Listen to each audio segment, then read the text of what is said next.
Welcome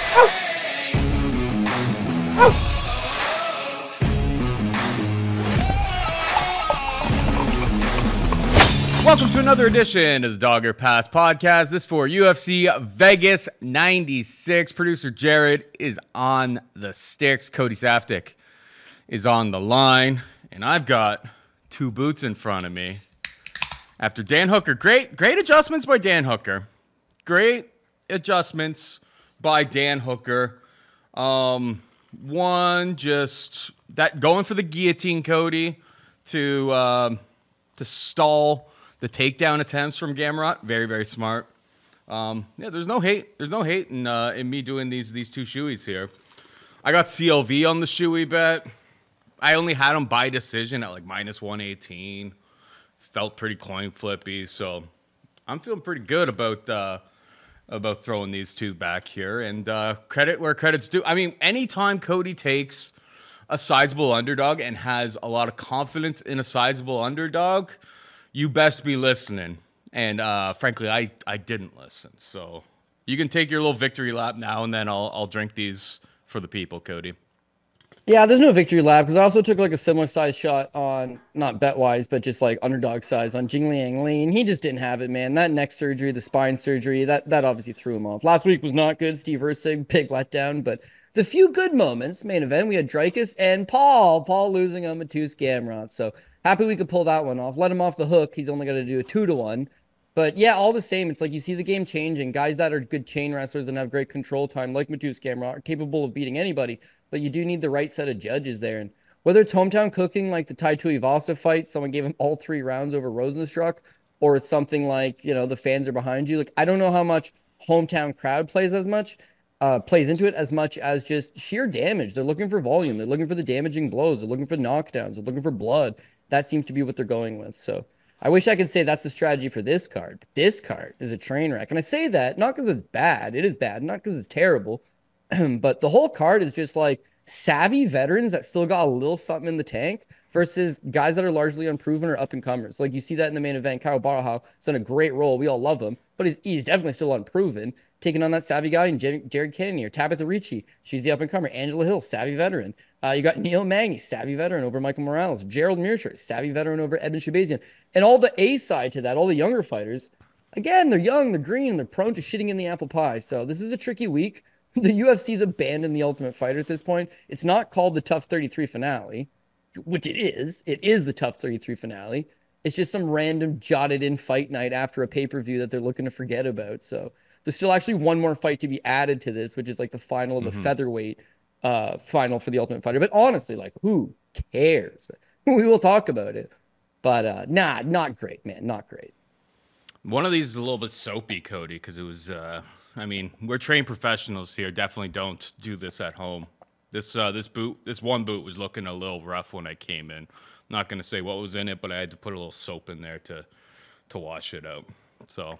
Okay, so that's funny you say that. So like 20 minutes before we came on the show, I was going through some stuff around like the little set, kind of trying to clean up, and I found like an old one of those wrestling boots that I would do shoes out of, and I did not clean it right away, and it's full. I got like mold spores, right? Like no, I'm just throwing it out at this point. So yeah, we're trained professionals, but still fools. Do clean the boot afterwards. I try to at least give it a good little rinse, but you know, I must have forgot on this one. Anyway, here goes 2 down the hatch. Are they seltzers because you can't handle sweet wheat in your belly? And yeah, okay, I'll fill the void here. So yeah, I mean, this week's card, I mean, I can't crap on it too much because it's going to be violent, but these violent fights are somewhat tricky at times because like both people are super, I wouldn't say one-dimensional, but just like they all have these glaring weaknesses, and then you see them for a round and you're like, yeah, all right, I'm the right side of it, and that second round is when the wheels generally fall off hard. So I got my man Paul Shaughnessy, the loser of 2 shoey bets, but still got a good eye for it, so he can maybe talk some sense into me, and we'll figure out which dogs to pursue this week. It was only 1 shoey bet, but it was for 2 drinks. But I mean, yeah. I mean, Gamrot money line was a horrible bet. You would never have gotten me on a 3-1. Like, there was no way I was accepting that. I was only interested in his decision prop because even though at with the commentary afterwards, he was like, talking to the booth like, who's a boring fighter now, yada yada yada, which obviously was going through his head heading into that fight, which maybe led to his demise, but that's neither here nor there. Well, we talked about it last week. These people saying don't wrestle and getting in their ear. And in his case, I don't think anybody told him don't wrestle. He wrestled plenty, but he was striking plenty as well. He was trying to make it an entertaining fight. And you've seen this guy fight 5 rounds before when he does his own thing. But instead, he's trying to get in a fight of the night type performance against a guy that thrives on fight of the night type fights. And he loses. So, yeah, the game's changing, man. It's quickly changing. We just got to adapt. I will say, after you talking about your greasy theories last week, who looked like maybe that matchmaker got in his ear? You talked about him a little bit earlier. The Leech. Leech didn't even attempt a takedown. That's not to say that maybe the takedown wouldn't have even. I think he was the different type of person altogether. Yeah, it's not to say that the takedown would have even happened for him, but it's like he didn't even attempt and was just hanging out at range, getting absolutely picked apart. So, I mean, I only had money on him by submission. So, I mean, that literally never came around. I did have Drickus by submission plus 680 in the main event, which saved the night. Ended up in the green ever so slightly. I think actually my greasy theory was wrong. Your greasy theory was right. That SIGs are like $32 over in Australia, and this muff was not messing around. No, he's so motivated. And he threw the left hand and it landed flush, and then so he threw it a second time and a third time. And I'd love to see the percentage on just the straight left hand. Because every time he threw it, it landed flush. And so he just did it over and over. So, yeah, kudos to him. And that one was more of a shot in the dark because Lee's been off for 2 years, and you knew he was going to fight for it, and he'd never been finished. But, yeah, now that's untrue. He got dropped 6 times, and then he did get knocked out. So, the over 1.5 cash there. So I was super happy about that. But all the same, he still got dusted. Prates is a damn sniper. An absolute sniper. That left hand is like a piston. He's and then they Stuart Nickel. I feel like here I was talking to Jared because producer Jared made a parlay, and he's just like, yeah, I saw that literally after the first fight, I was already drawing dead on the parlay. Thanks to you guys telling me that Stuart Nickel looked really good on tape. And I think how I explained it, I was just like, I feel like, other people probably catch him in guillotines all the time in the gym when he's training. And he's just like, oh, I'll be able to get out of this. I get out of all of them, and then I'll have top position. Well, whoever's he's training with in the gym doesn't have as good of a guillotine. Absolutely caught him, and you're just like, well. But when you're fighting a guy, you're fighting Cody McKenzie, right? Old school fans will remember him. All of his wins are by guillotine. So if he's going to win, it's going to be by guillotine. And we discussed this with Jesus Aguilar. It's his striking's super wild, and, he's a go-getter, and his durability is not as great as a Mexican fighter, a traditional Mexican fighter, and there's ways to beat him. But if this guy's got one thing, all of his best career wins are by guillotine choke. He's got one hell of a guillotine choke.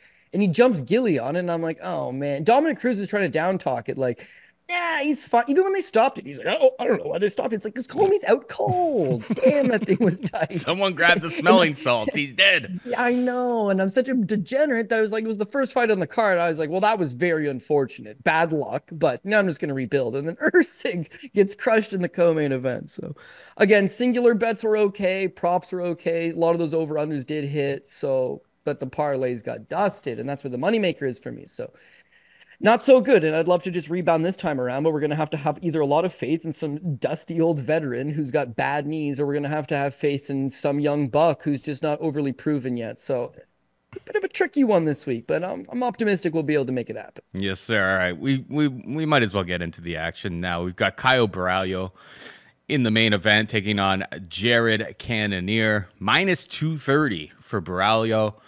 Plus 190 for Cannonier. I may be falling, Cody, and I am, known to fall for these types of traps, 100%. But I think this number's insane. I know, knee surgery last time out, and frankly, Cannonier didn't look great against Imavov. It wasn't great. The stoppage in round 4 was kind of sus, I will say. We've seen plenty of fights, allowed to, matriculate a little bit more than that. But he wasn't looking very great against Imavov last time out. That was the first fight off of this this knee surgery, I guess, that you're alluding to. But, I mean, you look at the numbers, and it's just like, Cannonier, pretty tough guy to take down. Not too many guys are just, like, taking him down at will. Frankly, he went 4-1. He won the takedown war against Marvin Vettori, who's a pretty solid grappler in his own right. Imavov was able to take him down twice. Brunson took him down 3 times, but he knocked him out in round 3. You're able to take him down. It's pretty hard to hold him down, and he's fought some of the best guys in the division. I see this number keep getting bigger. It got to plus 190. I think there's like one book that has like plus 200 right now on a Tuesday when we're recording this. And I was just like, all right, take my money. If I'm wrong, I'm wrong. Because, like, I mean, Borralho, good on him. It was his best performance last time out against Paul Craig. The hands were looking slick. It was looking really good. But it's like, Paul Craig is kind of a goofy submission, meme fighter specialist. Nobody's ever been like, oh, his stand-up's really, really elite. It's like he's caught some really, really good fighters in submissions, and like if he gets a hold of you, he may be able to put your lights out with those submissions typically.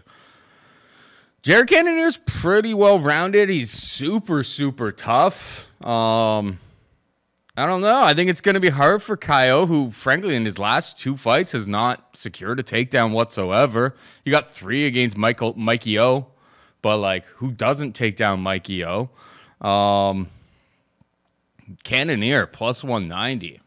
I bet it. If it keeps getting bigger, I'm going to bet it more. I kind of feel like this is similar to, like, the Joe Pyfer fight a few months ago. Where, you have unproven commodity taking on a veteran in the division. One guy's on the rise. One guy you're like, where is he at this point? And they kind of run into a bust. It's like there are levels, there are stepping stones, and I haven't really seen anything from Caio Borralho, who historically insanely low volume. If he gets stuffed on takedowns, it's gonna be a long night for him. So I think at plus 190, it's like you got to play Cannonier. Yeah, you know what? I'm not going to disagree with any of those points. I think I'm favoring Cannonier as well. 1, because he's plus money, but 2, just basically everything you've mentioned. He's fought all the best guys of the division, generally gives a really good account of himself. Yeah, he's 40 years old and coming off knee surgery, but in classic UFC fashion, they don't give him a bounce back. They don't give him a tune-up. They give him Nasruddin Imavov in a 5-round fight, and he held his own until the finish. But again, he's 40 years old. He's coming off an absence. He's coming off a major injury, and he's in a 5-round fight versus one of the top up-and-comers of the division. So I don't think he's necessarily washed. But again, you got someone with more back class. He's fought in the better level opposition. He's the better striker. You mentioned he's got good takedown defense. I don't know that he's got great takedown defense as much as he's got a good get-up game, and he's generally able to get up. He has surrendered a number of takedowns, including 2 to Imavov, not great. 1 to Marvin Vettori, 1 to Sean Strickland, 3 to Derek Brunson, as you mentioned, 1 to Jack Hermanson, even 3 to Dave Branch back in the day. He's a big guy, though. He's a heavyweight. So if Borralho's game plan is go in there and just wrestle him exclusively, it's not going to be necessarily that easy. And as you talked about, he's got a good get-up game. So getting him down is one thing, holding him down is another. If Borralho went out there and there was $1 million on the line like the PFL tournament and there was nothing else but just this one singular fight and this one singular goal, I think he just neutralizes him. I think he does take him down. I think he not only does he take him down, he just immediately throws in the body triangle, takes the back, and then just holds his hooks in. Borralho is good at being a very dull fighter. But it's as we talked about someone getting in your ear and just letting you know, hey, you got to be a little more entertaining. And in his case, I think that's kind of him. You look back at Caio Borralho, he comes off the Contender Series, sorry. He wins on the Contender Series. He beat Aaron Jeffries. It's a quality victory. They do not give him a contract. They give everybody contracts. They do not give him a contract. They cause him to come back 2 weeks later up at 205 pounds on short notice against his putz, Jesse Murray, and he knocks him out, and then they give him the contract. But you talked about that low volume. He beats Omar Gadziev. Okay? He had landed 31 significant strikes in 15 minutes. He beats Armin Petrosian. Another fight, goes to decision. He landed 12 significant strikes. He got outstruck 31-12 in that fight. But the takedowns and the control time, his very next fight, Makhmud Muradov, he wins a, you guessed it, unanimous decision with 19 significant strikes landed. At this point, they're not in the business of Caio Borralho. What are you gaining from this? He's super boring, and I love him. You know that. I bet him in all these fights. He's usually a big favorite, but you bet him because he's not going to take any risks. He's like team captain of the Fighting Nerds in Brazil. They're very smart gym. Yeah, they're killing it. And he's like the guy that was the first, real fighter to put them on the map, let's say. Now they're killing it. But there's smart guys that fight these good game plans. And that's his thing. He's risk adverse. He's super boring, but he knows how to get the job done. At some point, I think somebody says something to him. And now he seems to be a lot more aggressive. As you mentioned, against Abus Magomedov, the guy's a Dagestani wrestler, and he was having some success in the stand-up. So why even try? Mix it up, dog. It's 1-1 going into the third, and you're not even trying to take him down. You're throwing a little more output, but not much. He landed 51 significant strikes in 15 minutes. So the volume's a little bit better, but it's still not really there. He's not using that wrestling. Well, maybe it's just a one-off situation. Then you get Paul Craig. You make another excuse in the Paul Craig fight because Paul Craig's that'd be dumb. Quite only his only win condition. Quite literally his only win condition is if you take him down. So why bother? So smart game plan there. You know he's a terrible striker. You know he's got suspect durability. Why bother go to the ground? But yeah, no, that's 2 fights back-to-back now that he hasn't really pursued it. Against Jared Cannonier, I don't know why he wouldn't pursue it, but if he does get a takedown and he controls them and the crowd's booing, there's not really a crowd there in Vegas, I guess.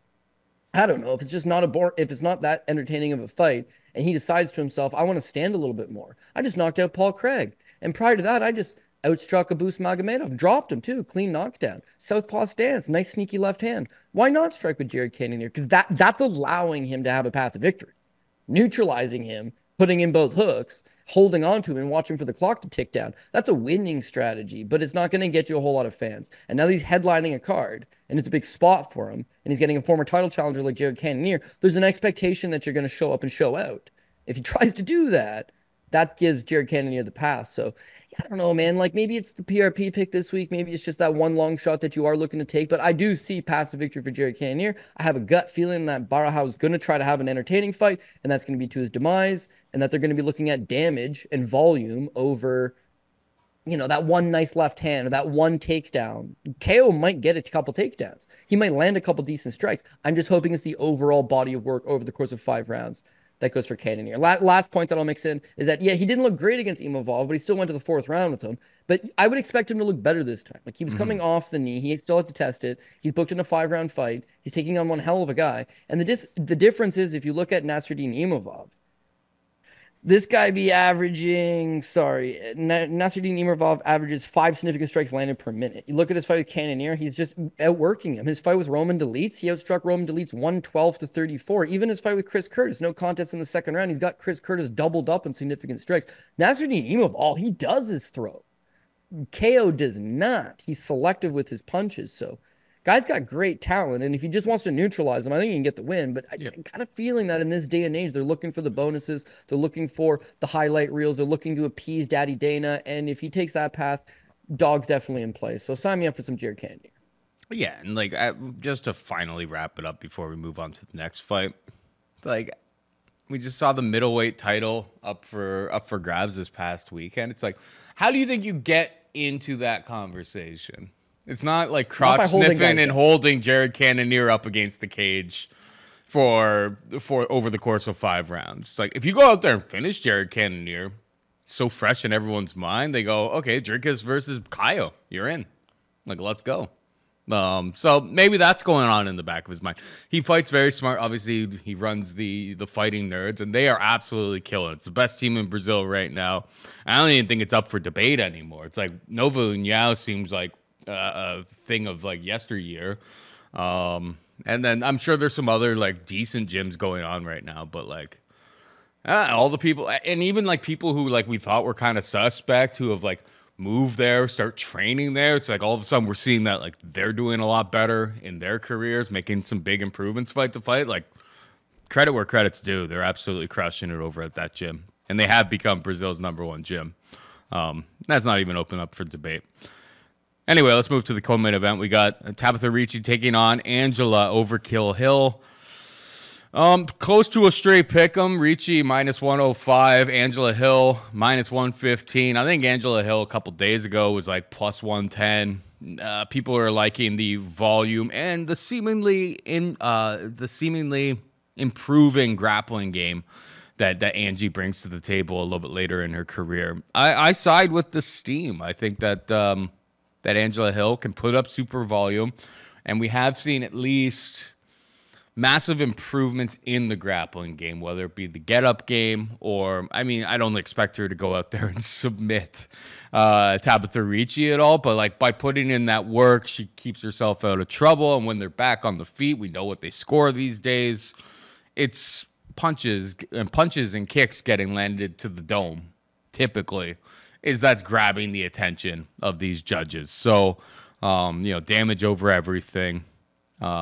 I think, in a fight that could very much go either way. I haven't bet anything on either of them yet.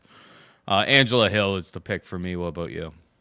Yeah, I'm gonna go with Tabatha Ricci. If I want to try to move it over to a little plus money, I would take Tabatha Ricci by decision. I think it does come down to the wrestling. No one's gotten into this girl's ear about wrestling. She knows she's a high-level Brazilian Jiu-Jitsu black belt. She knows that she's got some decent technique. She's just got to get these takedowns, and I have faith that she'll be able to do it. You go back all the way back to 2021. She fights Maria Oliveira, takes her down 5 times. Poliana Viana took her down 5 times. Jessica Panay took her down 4 times. Jillian Robertson, this one aged quite well, took her down 3 times, right?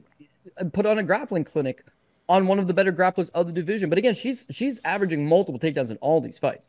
Some point you run into just good competition that you might not be able to take down. So she runs into Lupita Godinez. In this fight, she doesn't really opt to take her down all that much. I think she tries half-heartedly a few times, but mostly decides to strike. It's a close fight. It's a competitive fight. She loses a split decision. So now she shows you the extra wrinkle to her game. Before, she's just excellent jiu-jitsu, decent wrestling, not chain wrestling, but an ability to get multiple takedowns, decent judo tosses, decent foot sweeps, all that good stuff. At least she shows you in the Loopy fight, she can strike too. She can throw some decent volume.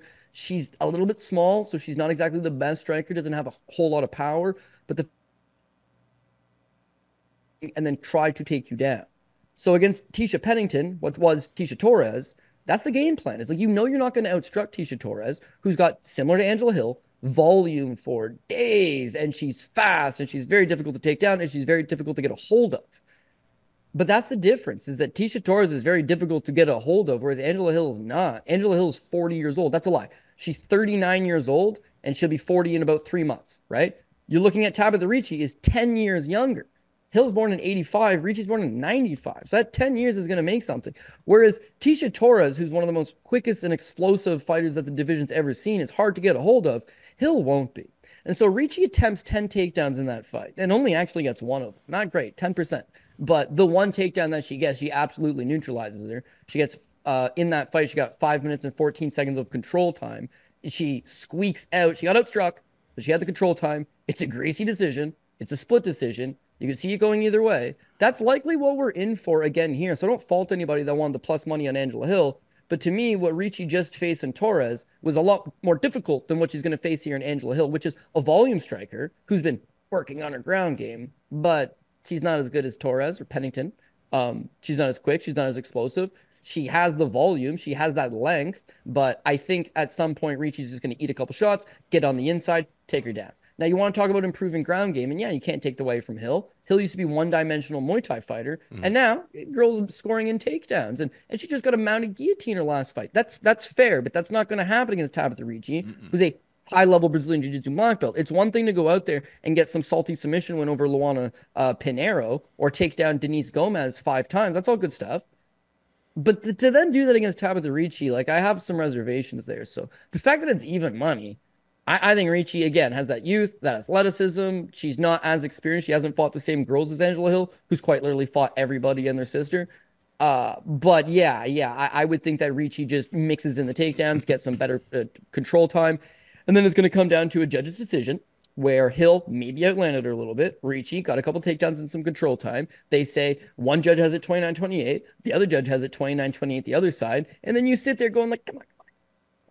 And hopefully it's Tabatha Ricci because that's my pick this week. But again, it's a fight that's probably going to be competitive. They're probably going to go 15 minutes. But sign me up for the credited grappler who's 10 years younger, who's on a bit of a roll right now. I know she's only just won her last fight, but the fight with Loopy was also a split decision, right? She's fighting better girls of the division. She's still developing. She's still getting better. And she's got a clear, concise path of victory as far as I'm concerned. Nobody's told her don't wrestle. She's more than ready to do it for 15 minutes if need be. And that's probably going to be the case again here. Yeah, you're not going to get too much argument from me there. I think its price is a coin flip fight, and it is a coin flip fight. And, I mean, even their decision props, like Tabatha Ricci by decision is plus 125. Hill by decision is plus 125. It's like they're not giving you much meat on the bone. The over 2.5 is priced at minus 500, which, I mean, the fight probably goes over 2.5 rounds, like 9 out of 10 times. So maybe there is a little bit of meat on the bone on an over 2.5, but like parlay fodder, if nothing else. Because, yeah, I mean, I really, outside of, hashtag armbar from guard, I don't really see too many paths to this fight getting finished by any stretch of the imagination. I think the books got it relatively right. Let's move on to the next one. It's the finals of the middleweight championship for the Ultimate Fighter. We got Robert Valentin taking on Ryan Loder. Minus 170 for Valentin, plus 150 for Loder. I've watched some episodes of this, Cody.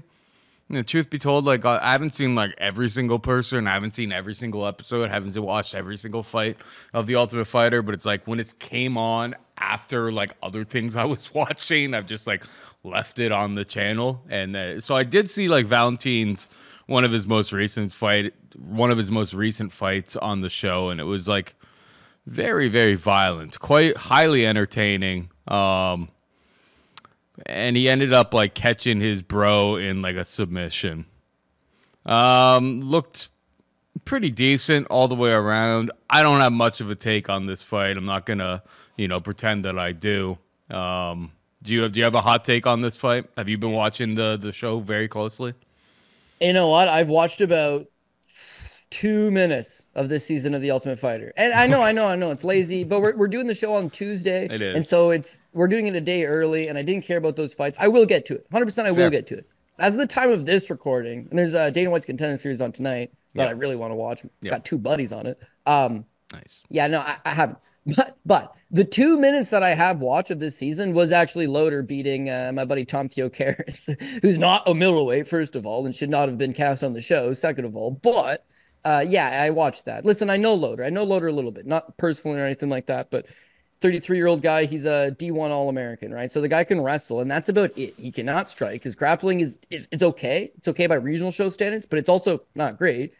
And he can wrestle, man. He can wrestle for 15 minutes, and he's a strong, jerky guy. He came to Canada. He fought on BTC 15 Homecoming against a local Albanian fighter named Dorian Dokaj, and he just wrestled his ear off. That's all. But Dokaj has 0 wrestling. BJJ brown belt, I believe.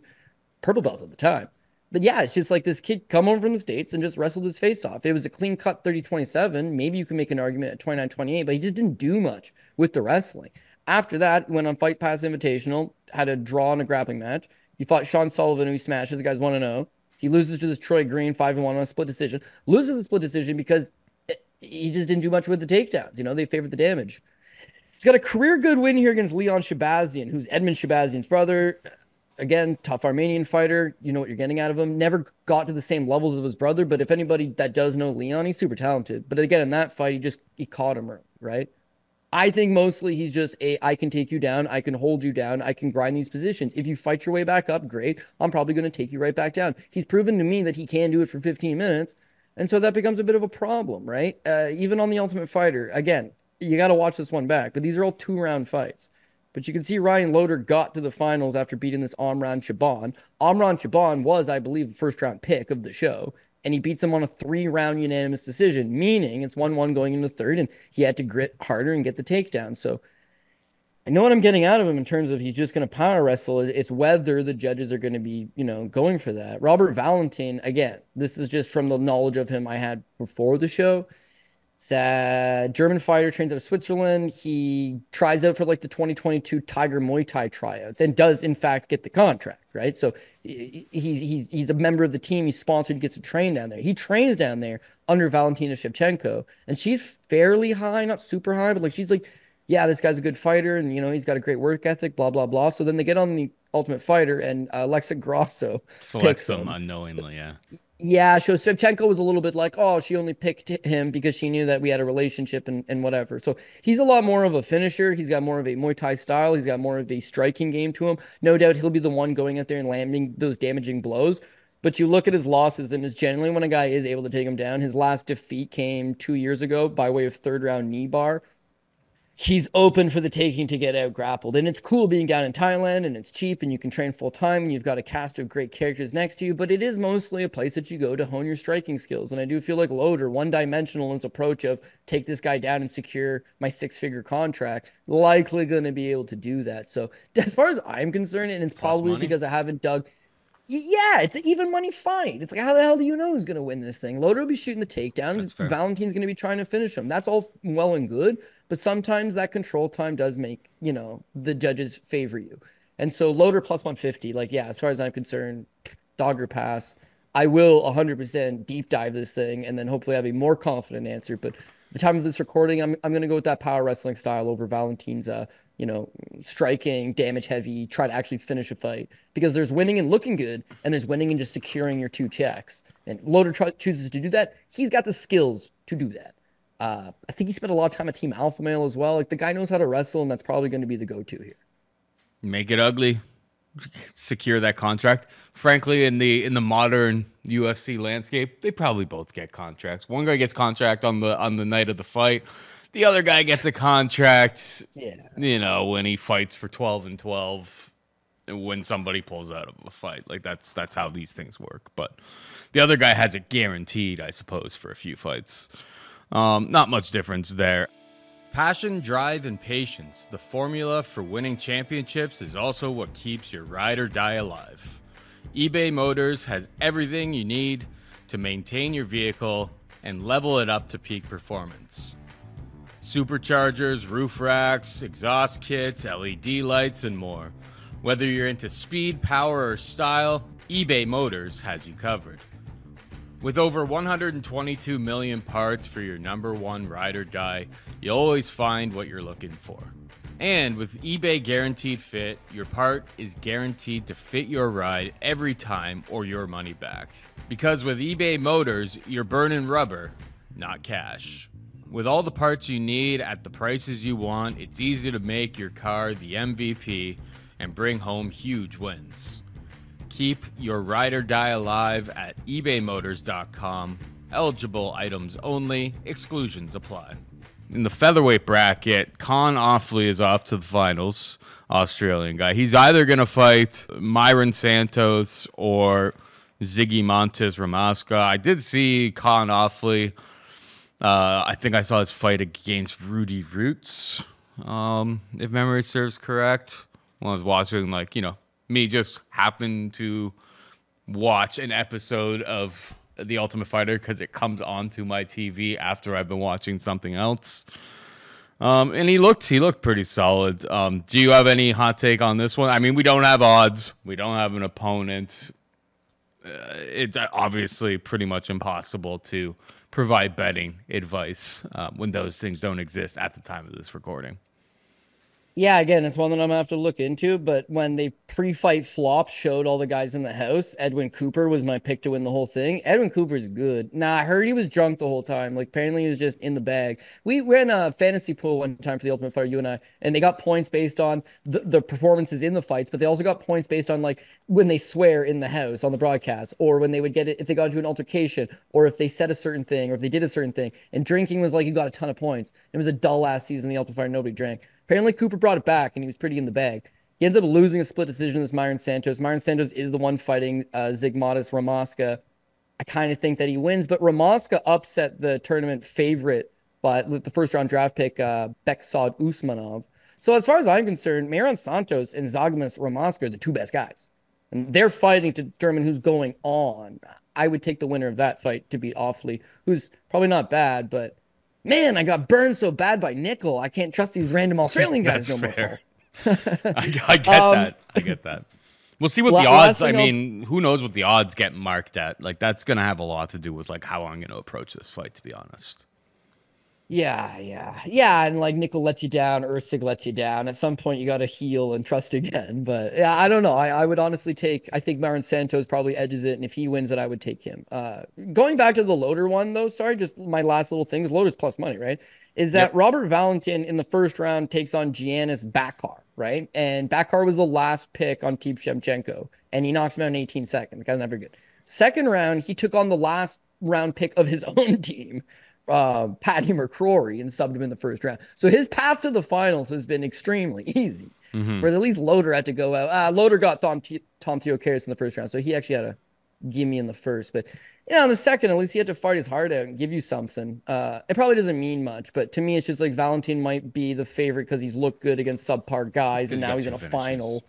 Yeah, and realistically, he should be on the Contender Series, and even then, he'd probably lose to a guy like Torrence Finney. To be honest with you, he probably loses to Torrence Finney. So now he's going to be an Ultimate Fighter champion. Like, I have a hard time to believe it. And Ryan Loder, he ain't no Torrence Finney, but follow a similar game plan, man. Just take this guy down, grind him, love it. Yeah, let's face it. The Ultimate Fighter these days, it's like, if you're a fighter on the rise trying to get into the UFC, why would you go through this tournament? Why would you go through having to live in the house, deal with all the drama, deal with all the other BS and stuff when you could just fight one night on Tuesday Night Contender Series and boom, you're in. You either win.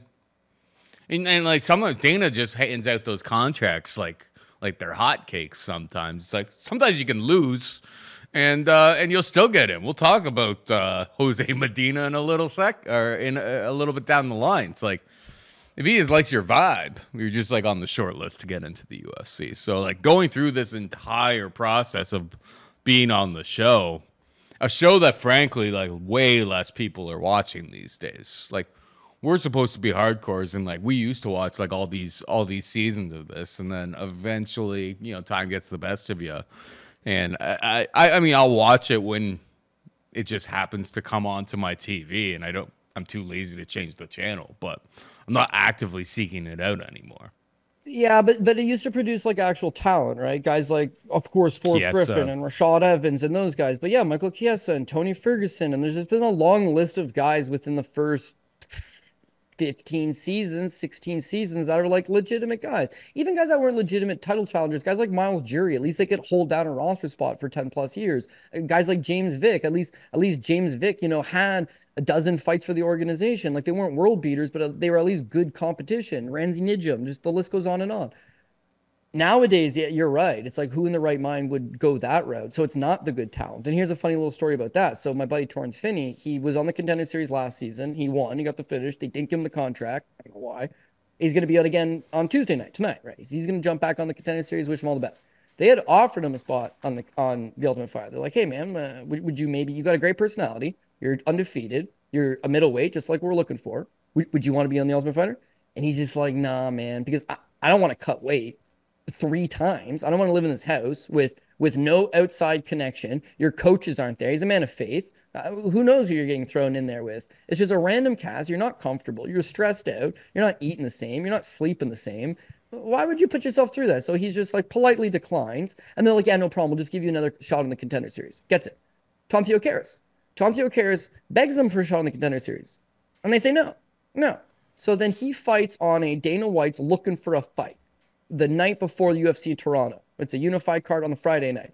Michael Imparato goes and he gets a submission victory. They put Michael Imparato tonight. He's on the Contender Series. Pat Pitlick goes and gets a first round knockout. They put Pat Pitlick on the Contender Series. Tom Theocaris goes and he starches the guy, first round knockout, head kick. And they were like, no Contender Series for you. How would you like to go on the Ultimate Fighter? And he moves up a weight class and got subbed in 18 seconds. Yeah, great experience. I'm sure you had a hell of a time. Great. Living in Vegas, bunch of professional fighters. This is what you want to do. And I'm sure you could take some silver lining out of it, but should he have been there? No. Is he ever going to make the UFC? No. Is he ever going to factor into the top 50 of the division? No. So why is he there? Well, it's just television, right? It's just, have a good time and we'll create some content, and no one seems to care. The fact that they didn't even brand this card as a Tough 33 finale tells you everything you need to know. Yep.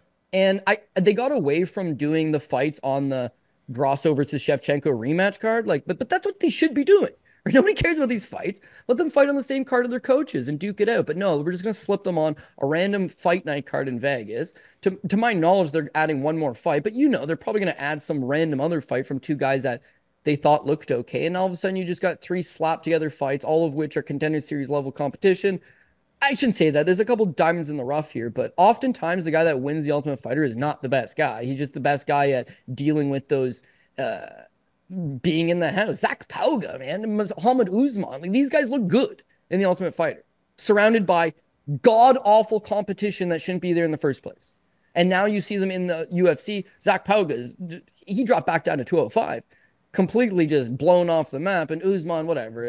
For some reason, he wins fights every now and again, but you know my feelings about him. So, such a broken program, such a broken model. Anybody with a manager on a decent little winning streak could go out there and get a contract via Contender Series. I know I'm just rambling at this point, but look at this week's episode of Contender Series. This, I think Billy Brand. Billy Brand is 5-1. That's his record, and he's on the Contender Series. Okay, his debut, he fought a 0-0 guy. Then he lost to Peyton Talbot. Can't hold that one against him. But Peyton was 1-0. Then he beat a 0-1, a 1-0, a 1-1, and a 3-0. Oh shit, you beat a 3-0 guy and you're 5-1. Come on down to the Contender Series. Like, what? And if this guy goes out and wins, which is entirely possible, he's not that big of an underdog. If he goes out and wins and just happened to have an entertaining fight. I've seen entertaining fights in back alleyways, right? But if it's just entertaining, he's in the UFC, man. So,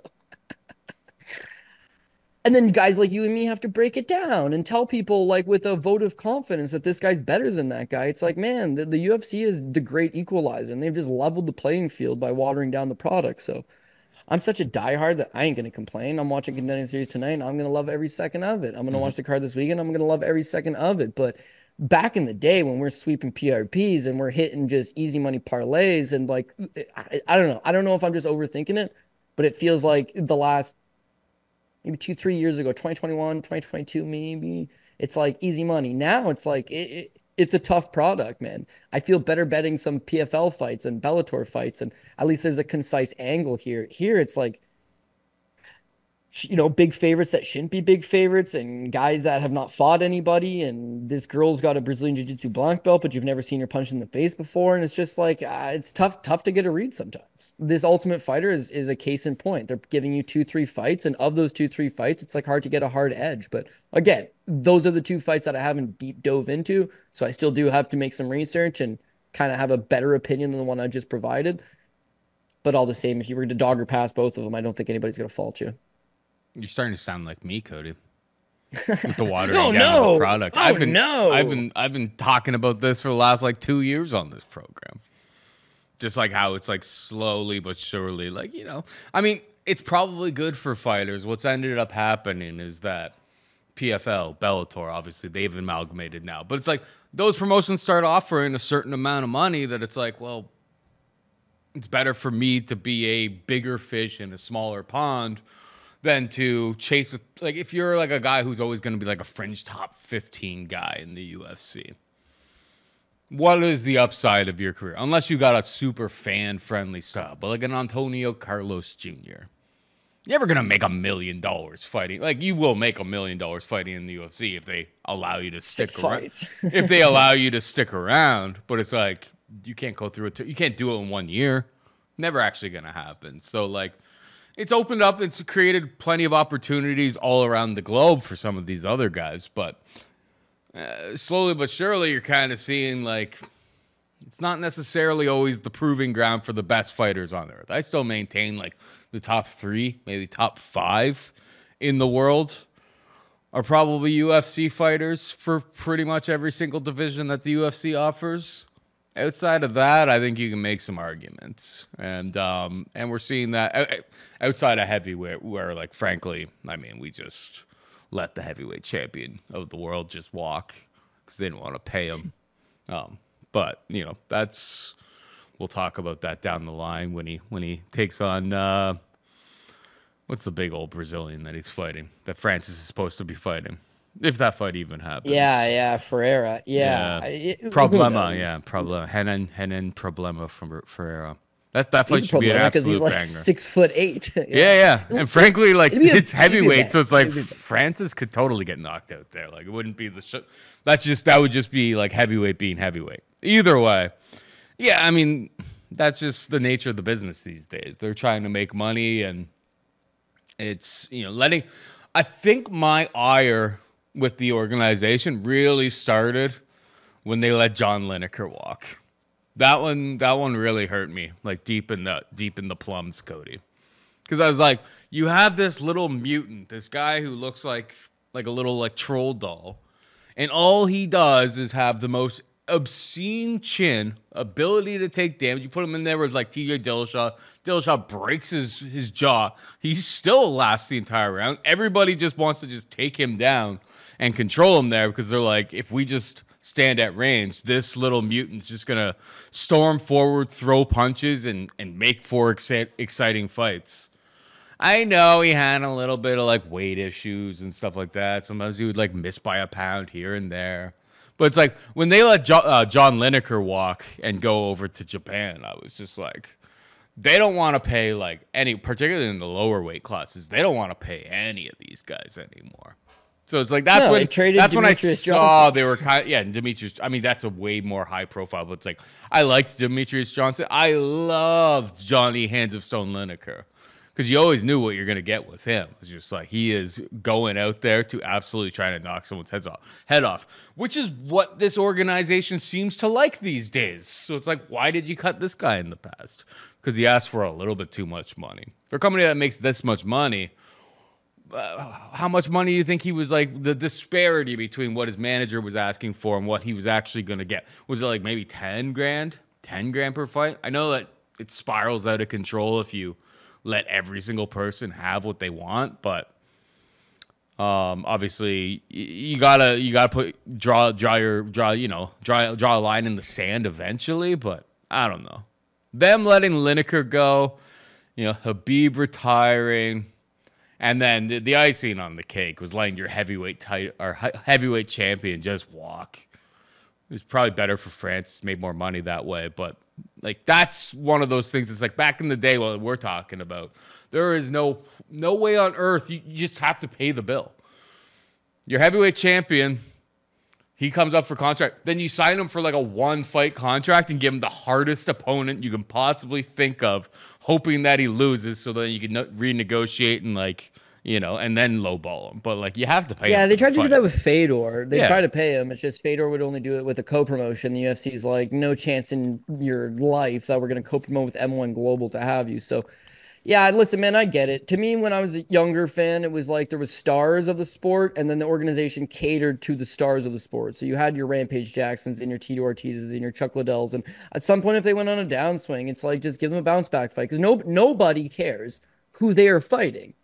They just want to see them. They are the show. And at some point, I don't know, it just became a cutthroat business where all of a sudden they didn't want stars. They didn't want guys that were making $150,000 a fight. They didn't want to pay a guy $200,000 a fight, probably because other fighters would see this guy's getting paid that and I beat him, so I want that kind of money. I don't know what it is, but the most obvious sign of it was just past recently. They were going to book Nick Diaz is going to come back. So everybody loves Nick Diaz. He's everybody's favorite fighter. If you don't like Nick Diaz, give your head a shake. And he's coming back. He's damaged goods. He's had some substance abuse problems. He's not the same guy he used to be. But everybody still wants to see him. If he was with Bellator, PFL, or any of those organizations, they put a little parade around him. They put a little circus tent up, and everyone's going to come see him.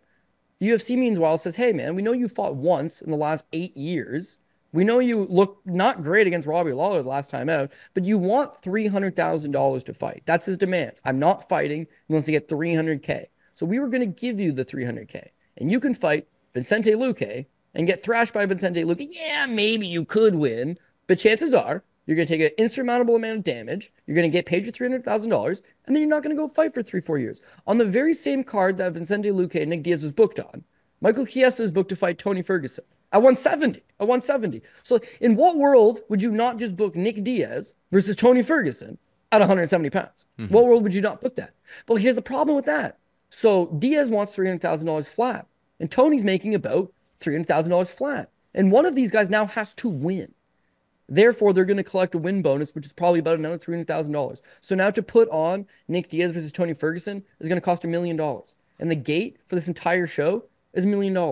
So they don't want to do that. Though they're getting money from other places on that. It's like it's valued as an $8 billion company. So yeah, I don't understand why in baseball the Yankees are just like, we like the cut of your jib, bro. Get a haircut, and we're going to give you $100 million. And in football, it's just shave your sideburns, Mattingly.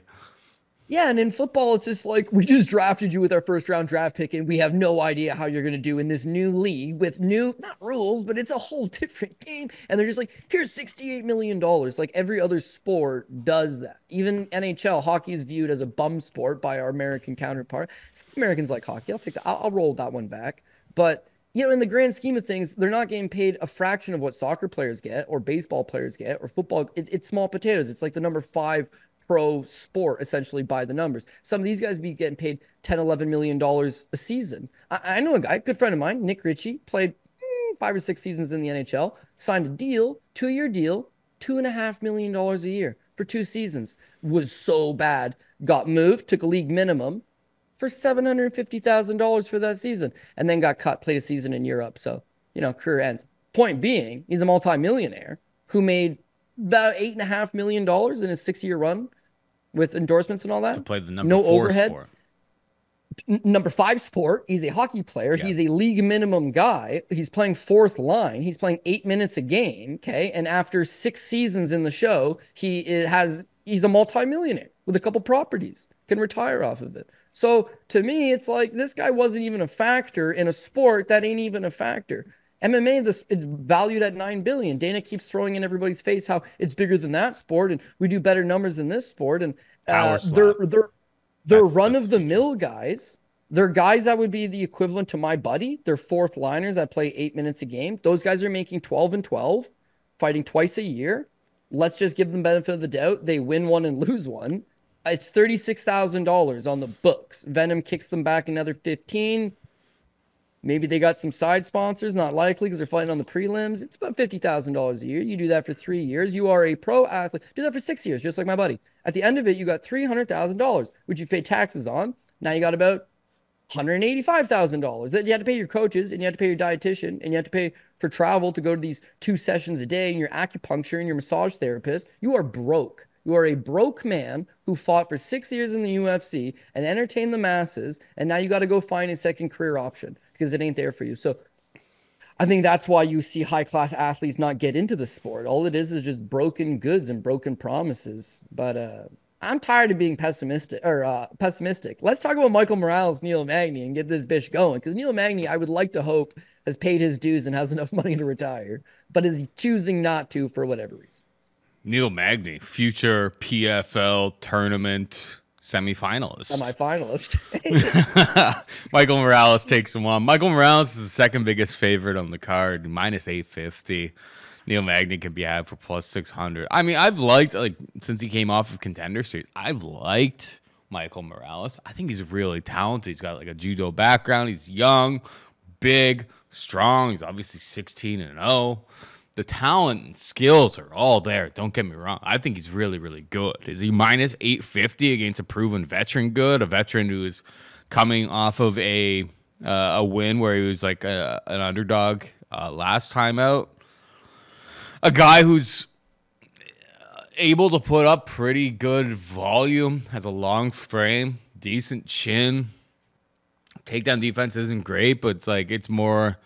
With Morales, it's more of a judo background. He is able to secure takedowns and utilize it, but he tends to get involved in striking affairs a lot of the times. Some of these fights where he's been a massive favorite, it's felt a lot closer. While you're watching that fight, then it's bro, you're minus 1,000. You're supposed to absolutely kill this guy. And it's relatively competitive during certain spots. I think it's strictly dog or pass. I took a small poke on Neil Magny at plus 600. It's not going to kill me either way, but minus 850. I think Morales wins. Don't get me wrong. I think he has a lot of potential, and he's going to get better fight in, fight out. I expect him to win on Saturday, but at minus 850, it's just all guesswork is out of the way at this point. I took a small dog shot on Neil Magny. What about you? Yeah, I couldn't get there quite myself, but this line is way off. Like, I think Neil Magny's got a better chance of winning than probability would suggest on a minus 850. But yeah, it's not even that I'm that big up on Michael Morales. It's that I just think Neil Magny's kind of on that downswing. With Morales, as you mentioned, since he was on the Contender Series, he looks good. Judo black belt. I think his parents are judo black belts as well. He comes from a good lineage, and he is difficult to take down. He's given up a couple takedowns here and there, but here's a young fighter that's getting better, making improvements. He's got tons of power in his hands. Sometimes his volume is a little bit stagnant. He'll stare at his opponent a little bit, but again, there's some of these performances where he's going forward. His fight with Adam Fugit going into the third round, I thought he looked just okay. Fugit had taken him down. Fugit was not outworking him, but landing some decent shots, and you see that this kid can carry that power rounds 1, 2, or 3. Last time I had Jake Matthews, I kind of expected him to get the finish. Matthews proved to be a little bit better, but that's about his limitation. Jake Matthews, Max Griffin, Trevin Giles, I don't know, Adam Fugit. Like, he hasn't exactly fought the best guys, and he has looked good, but he's dropped a few rounds here and there. He's been, outworked a few in these spots here and there. That power hasn't materialized in his last 2 fights where he's scored no knockdowns, no knockouts. He's still a progressing fighter who's getting better. I think he's a little bit unsure of what he wants to do as well. Does he want to utilize his own offensive grappling and get these fights to the ground, or does he want to sit there and counterpunch? When he sits there and counterpunches, again, someone could outwork him. And in these grappling transitions, someone could maybe neutralize him. And that's where Neil Magny becomes a little bit of a problem, because he's got nothing else going for him at this stage other than crafty veteranship, right? And he's a guy that is notoriously good in the clinch. He's able to tie up opponents. He's able to slow them down. He's still able to take an okay punch. He'll gladly go, wrestle with you. You take him down, Some good ground transitions, trains at altitude, 15-minute pace all day. Guy's got cast iron cardio. It's that he probably is going to lose the first round against Michael Morales, is live to win the third round against Michael Morales. It does come down to that second, really. Again, when I look at Neil, he's been competitive for all of his career. He's made a lot of improvements. I just look at his last number of fights. Not necessarily he's always losing, but the Gilbert Burns fight, he just gets taken down, immediately crushed. That's fair. There's level to grappling, but it just goes to show you that Neil Magny is a willing grappler, but he's not an elite grappler. His very next fight against Phil Rowe, this is a god-awful fight. He got outstruck by Phil Rowe 35-29. He never took Phil Rowe down. It was a black belt, I get it, but he did not want to engage him in the grappling. He got outworked. He got outstruck. This fight's as greasy can be. He is, I want to check what he was that fight favorite-wise, sorry. He's a big favorite over Phil Rowe. He should not be having troubles with them. 2-1. I guess it's not as big as I remember. And again, it's like it's a split decision that could have very easily gone against him. So he gets smoked out by Daniel Burns. That's fine. Even that win over Daniel Rodriguez, he chokes him out in the third round of a fight that he's getting outstruck 66-57.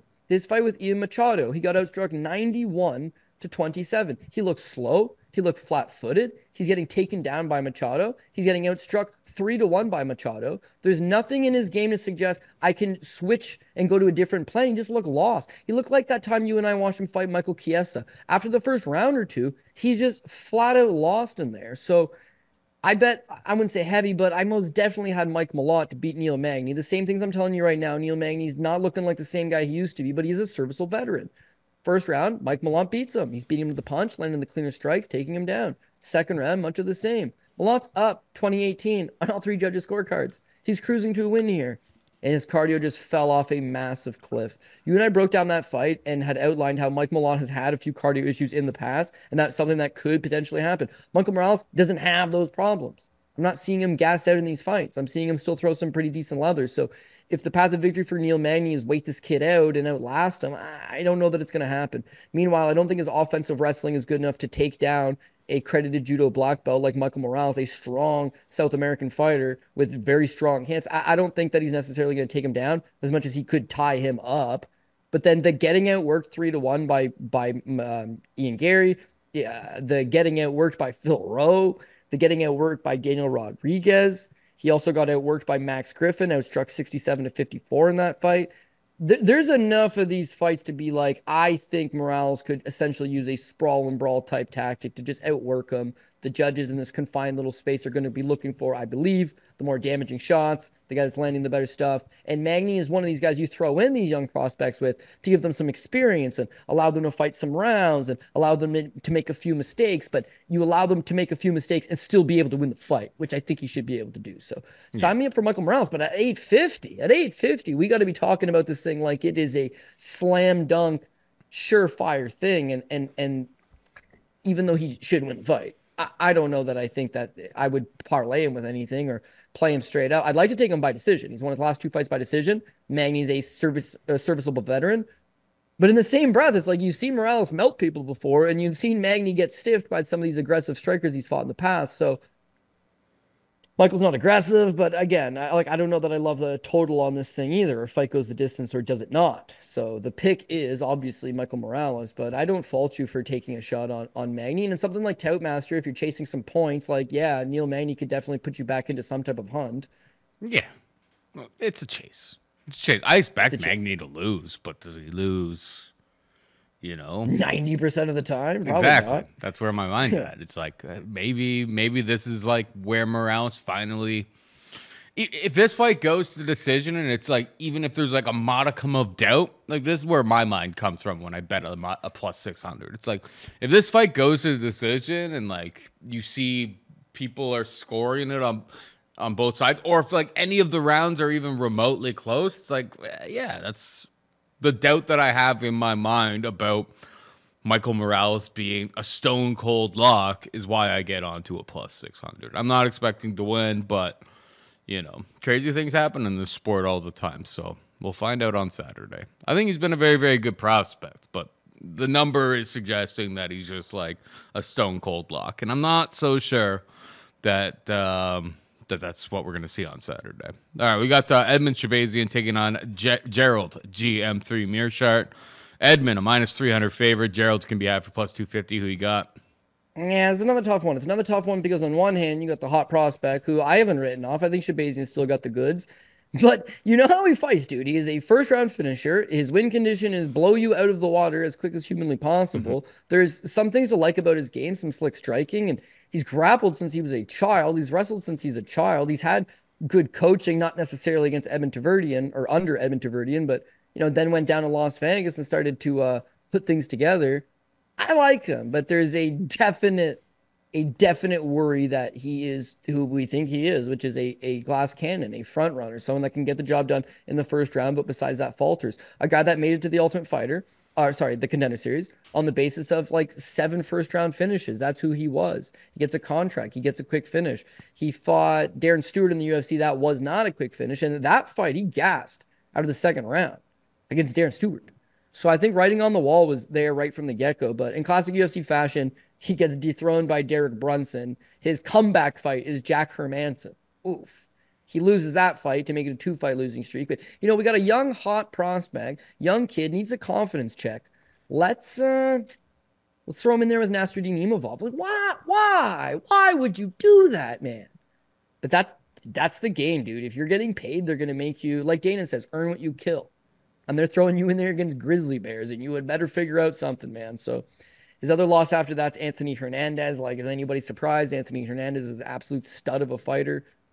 But he does get back on track his last fight with AJ Dobson. Lands the shot. Again, you see what we already know about him. He's got heavy power in both of his hands. He's got a very good high kick. Once upon a time, he knocks out Brad Tavares less than 2.5 minutes. That's a quality victory. A lot of guys have fought Brad Tavares and not put him away. A lot of good guys, including Israel Adesanya, have fought Brad Tavares and not put him away. So Shahbazyan definitely has got that kill in him. It's that, as outlined, when he takes on these Brunsons, Hermanson, Nasruddin Imavov, Anthony Hernandez, they're all good, and they typically do get the better of him. He's got more than enough power to absolutely melt Gerald Meerschaert where he stands in 15 seconds. The same breath, Meerschaert's win condition is when he does not get absolutely pulverized in 15 seconds. He makes you work, man. He can take you to the second round. He can take you to the third round. He's a good BJJ black belt. He's got competition experience.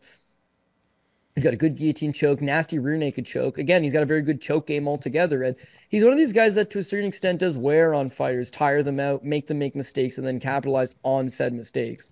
When you look at his wins, it's like a lot of these fights are come from behind fights that he's losing. He's losing to Dustin Stolfus before he comes back and beats him. He's losing to Makhmud Muradov before he comes back and beats him. A lot of these times he's getting roughed up. It's if you do not put him away, he's still going to be there. I've traditionally not been a Gerald Meerschaert guy. I think his chin's way up in the air. I think his does not seem like a very athletic fighter. He's there to get hit, and he's proven, most notably maybe the Ian Heinisch fight, that he cannot take a punch. He's not a durable individual. And then for whatever reason, it's like he loses one, and then he reinvents himself again. So he's just that guy that will not go away, right? He's like Lazarus. So after you think he's dead, he just rises from the ashes. And I don't know. I just got a gut feeling that him against Edmen Shahbazyan, he's live to do exactly that. It'd be a great live betting spot. If he gets melted in the first round, you ain't got to worry about it. If he gets out of the first round, even if he gets 10-8'd in the first round, it's not crazy to think that maybe he's able to make a comeback at that point. Shahbazyan's a big favorite. Shahbazyan usually gets a lot of attention because he's young, he's good looking, he's got a very fan-friendly fight style, he's got a great highlight reel, but it's these junkyard dog Gerald Meerschaert type guys that just instantly shoot in on takedowns and instantly grind you up against the cage and then frustrate you. And, you know, all of a sudden you're starting to huff and puff and this guy's not going anywhere. And then he does get the takedown and then he does take your back and then you panic. And I've seen Shahbazyan panic enough times that I feel like I wouldn't want to bet him at this type of price tag. So, I'm going to take a GM3 shot, and that's rare for me, but I'm going to take a GM3 shot. Wow. I know. You just saved that for the end. Just absolutely startled me. I mean, I bet Edmen Shahbazyan last time out against AJ Dobson. I figured figured it was a bit of a mismatch. And we were getting a pretty decent price on him in that spot. I think he was like minus 170 or something. It's like the whole world has given up on this prospect at this point. Well, now the whole world's kind of back on it. And no doubt in my mind, he can absolutely ice him in round one. But it's like you look through these markets right now, it's just like minus 300 as a favorite on the money line. He's minus 170 to win by KO/TKO. He's plus 150 to win in round one. It's just like the market is priced as such that like he should, quote unquote, win in round one by absolutely melting. And we've seen GM3, you know, knocked out by Hamzat. And I mean, you go through the history of GM3. He's got that chin. Yeah. Yeah, the chin can be exploited when his opponent who has power is fresh in round one. Joe Pyfer, Hamzat Chimaev, Ian Heinisch was able to land an overhand right and put him away. It's like the list goes on. I guess Hermanson was able to get a first round submission. GM3 is one of those guys, like, he doesn't have the athletic tools to hang out with good athletes in round one, but he does have cardio. He is tough. It looks kind of sloppy. All in all, what I'm kind of saying is that if I were to bet this fight, I would be way more likely to bet like a GM3 round three prop, GM3 by submission, or just wait to bet it live than to lay any sort of money on Edmen Shahbazyan at minus 300. It's like I'd rather bet live, wait for Shahbazyan to fall off. If I missed the minus 170 on Edmen Shahbazyan by KO, which I think is the most likely outcome, I'm not going to kill myself for missing that. I'm way more likely to take a small sprinkle. You know me and my little sprinkles. Way more likely. We'll see when other books open up props. They tend to be a little bit more juicy than the openers at certain books. So I'll probably degen into like a GM3 late prop for sure. We got Danny Silva taking on Dennis Buzukja. Minus 240 for Danny Silva. Buzukja could be had for plus 200. Your thoughts? I'm not good on Dennis Buzukja picks, man. Like, on one hand, I don't think he's very good. And then he trains out of the great gym with Murad Davashvili and Aljamain Sterling, and we talk about that narrative so much, and then half the guys that come out of there are no good. No good.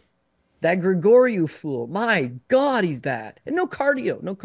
Trains with Aljamain, trains with Murad. You're cannon fodder. You're NFL practice squad guys. You come in so the studs of the gym can beat your ass. And, you know, and you be happy with it. You become a better man in the end. Buzukja, again, he's got great training partners, and I want to believe he's a good fighter, but I don't know. There's just been a lot of instances. His fight with Melsik Bagdasaryan on the Contender Series, he got outstruck 102-57. You saw that there was a little bit of grappling. You saw that there was a little bit of striking, but he's not a striker. He's not comfortable in that just strike for 15 minutes. And his wrestling, it's not high level. His grappling's not high level. He mixes in a few here and there, but he does get outworked. He does get tired. Doesn't get a contract, obviously loses. Back to the regional scene, makes a comeback, beats Caleo Romero, on Contender Series. So second shot at the Contender Series, does win the fight, knocks him down, wins the decision. Dana still does not give him a contract. He just doesn't have a very appeasing fight style. He doesn't got a ton of power, not a whole lot of finishing ability. I'll give him one thing. This Caleo Romero guy was a hell of a wrestler, and he did a good job. His cardio looked better, but it's just not enough. So back to the regional scene he does. So then they call him up for a short notice fight in Nashville, and I think he's got a shot. I know he's in shape. He's got Aljamain Sterling's already in town. They had a teammate fight on the Friday night at Aries Fight Series. He should give a good account of himself. In that Woodson fight, he looked god-awful. Sean Woodson took him down 4 times at will, absolutely pulverized him on the ground, beat him up standing, doubled him up in the significant strikes. So you give him a pass because it's short notice. Then he gets Jamal Emmers. Jamal Emmers knocks him out in 49 seconds. Now we know Emmers is okay. We know Emmers has got some pop in his shot, but 49 seconds against Emmers, that's his second fight in the UFC. Luckily, the UFC decides not to cut him because the first one was short notice. Second one was Emmers, not exactly a gimme. So they do give him a gimme, which is Connor Matthews. And in that fight, I actually went with Connor Matthews on the basis of I just don't think Buzukja is all that good. Doesn't seem comfortable anywhere. He's a generalist, but he's not even generally good at all those skills. He's a guy that comes into the gym, gets beat on, most definitely improves doing that, but I just don't know how much I would rate him per se. Danny Silva, meanwhile, Danny Silva on the Contender Series against Angel Pacheco landed 204 significant strikes, a knockdown, and 2 takedowns. So he gonna get a contract. Unlike Buzukja, who's kind of point fighting and gets tired, this guy's not getting tired. This guy's throwing caution to the wind. That's what they're trying to sign. So second fight against Josh Kulabau. Josh Kulabau, obviously, really not that bad. He's a big guy for the weight class. He's got decent striking. Take him down, holding him down, is not the easiest thing in the world to do.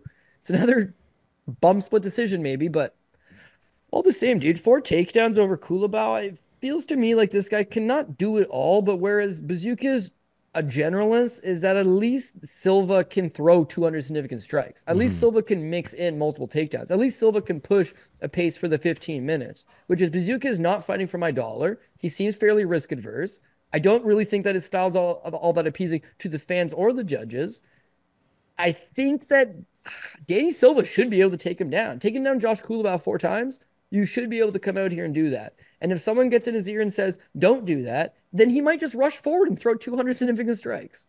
In both scenarios, I think he either outworks Buzukja and it looks good to the judges and he gets could be a close decision, could be a split decision, but they would give it to him, or that he mixes in enough wrestling with that work rate to get a close competitive decision. In both instances, I'm hoping Danny Silva gets the decision. So I'm going to go with Danny Silva by decision. Yeah, I mean, I really don't have anything to add to that. I have basically all the exact same thoughts, bringing it up to the volume what we saw on Contender Series. And then, yeah, the ability that maybe if things are not going all that well on the feet, maybe he can mix in a little bit of wrestling. So I think he's very, very fair, at least, at his current price tag of minus 240. We got Viacheslav Borshchev taking on James Llontop. Viacheslav Borshchev is a minus 230 favorite. Llontop can be had for plus 190.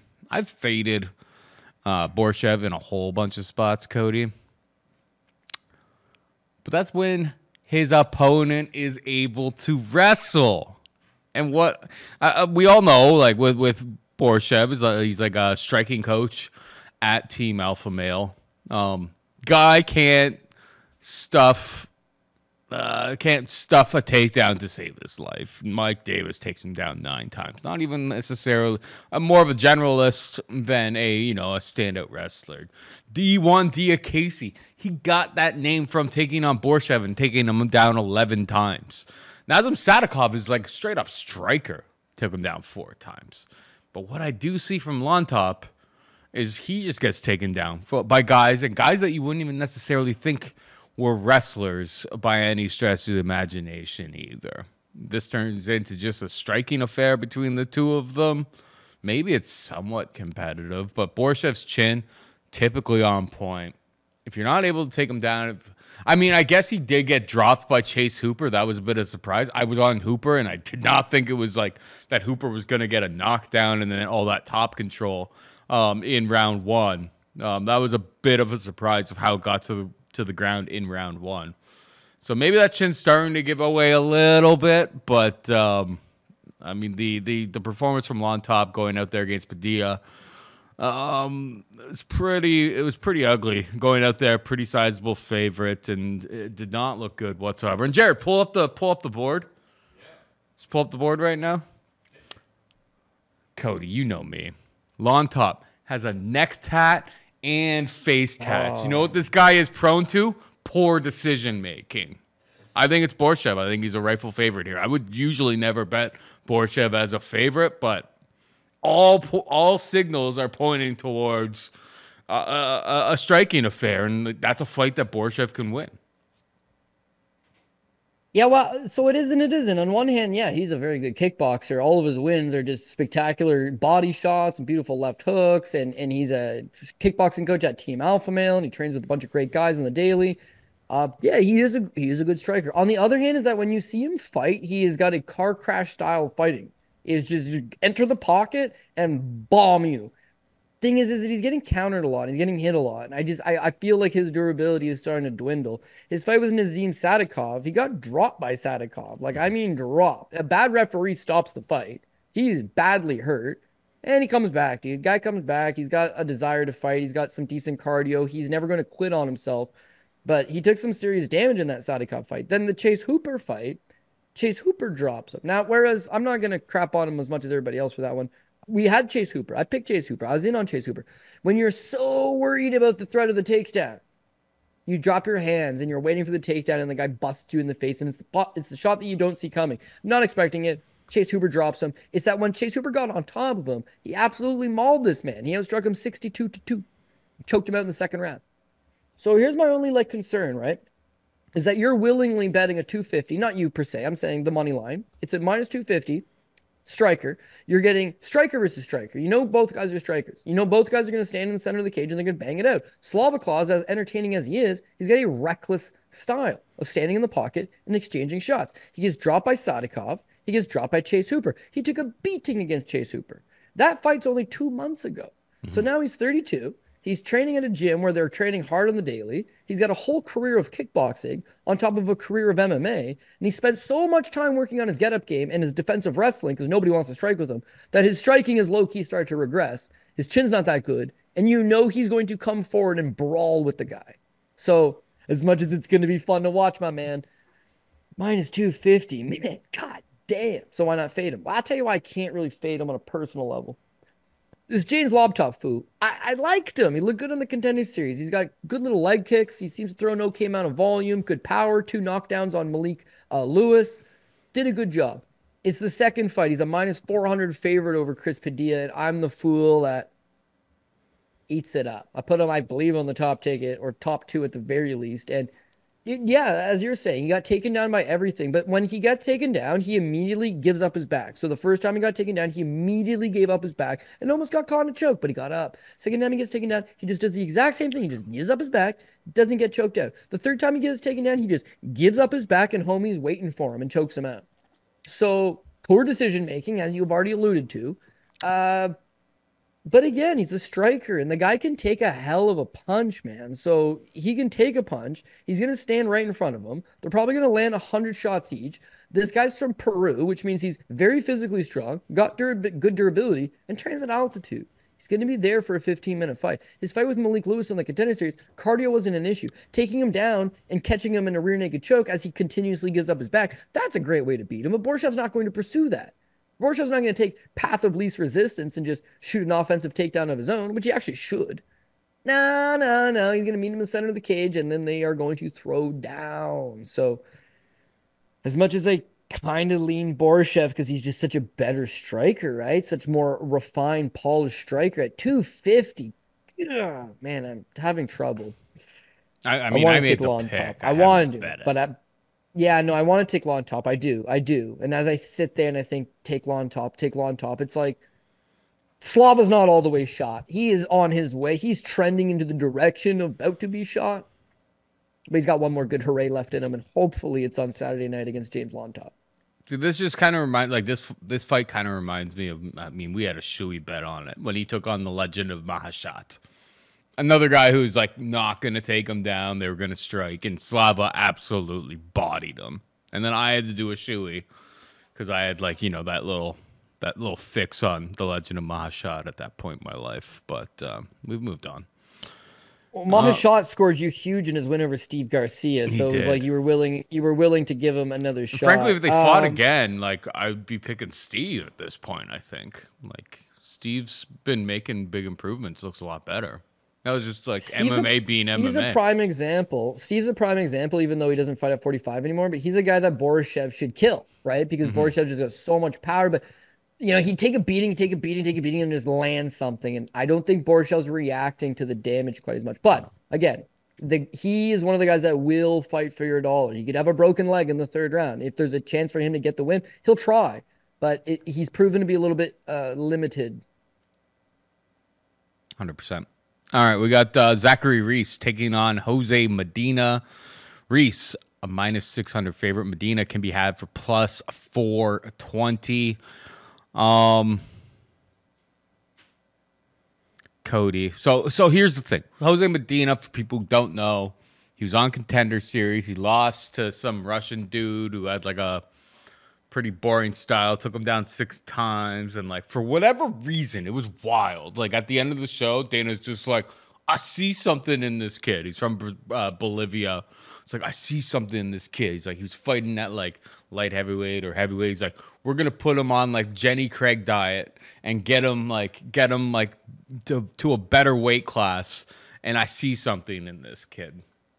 And, so yeah, it's like he lost most of it, but it's like he was tough. It's tough, showed durability, showed a little bit of like Diaz type of swag. So he ends up getting a contract, and like, you know, Dana puts him on a diet, gives him a nutritionist, and here he is. The only thing that I do see from him is that like with Reese, seems to be a bit of a front runner. We don't really know what the guy looks like late. So my question here is like, I you know me, how many like minus 600 favorites do I ever feel great about? Pretty rare. Is there a world where Jose Medina is a little bit better here, durability holds up, and he's just able to like survive and Homer Simpson him? I'm looking, I haven't done anything, but I'm looking at Medina like late props here. Maybe a live betting angle. My biggest question is like, I don't really know like what happens to Reese if he doesn't finish his opponent in the 1st round. Does he have 3-round cardio? That's where my questions lie here. I'm looking at it from a dog or pass situation here. What's your take?